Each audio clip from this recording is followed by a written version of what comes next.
Maybe you're like me and you've been craving an iced cappuccino, but you just don't want to leave your house. Well, good news, I have a method of making one at home that's even better than the cafes, and you probably have all these ingredients in your kitchen already. Let's get started.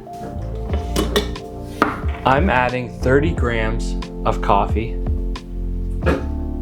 to my French press. Add a few ounces of boiling water to your coffee and give it a stir. After letting that coffee steep for 2 minutes, I'm going to add in the rest of my water. I'm going to plunge this down just a few centimeters, and then we're going to let this steep for 7 minutes. It's been 7 minutes, so I'm just going to push this the rest of the way down, and I'm going to pour it into a large blender. Now the hard part is to let this cool down. The coffee is nice and cool. We're gonna add a few simple ingredients to this. We're gonna do 2 scoops of your favorite protein powder. Now this is just flavorless, but you can add in whatever flavor you like. Maybe some good ones would be caramel, vanilla, chocolate, 3/4 of a cup of cream, a generous amount of vanilla extract. Of course, if you don't like this, you don't have to put it in, or you can put less or more, whatever you'd like. Right now, this won't be very sweet, so I'm actually gonna add in some honey. Same with the vanilla. You can add in as much or as little as you like. I'm probably gonna add in maybe 4 tablespoons, just because this is a big batch of ice cap.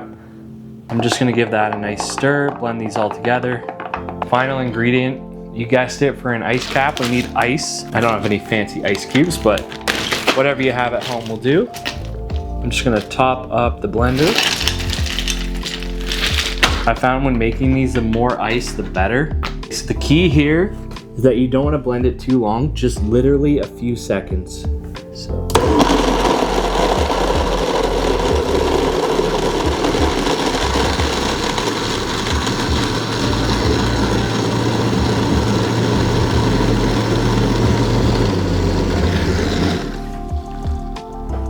You still have those little chunks of ice in there.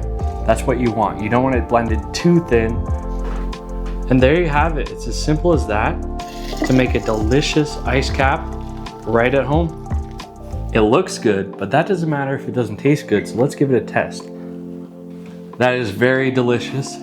It tastes oddly similar to a Tim Hortons ice cap, but I'm assuming this is a lot better for you than a Tim Hortons ice cap with the protein powder and the honey instead of pure sugar. So there you have it, folks. If you want to make an ice cap at home, this is my recipe. I highly recommend it. Hope you enjoyed the video, and I'll see you in the next one.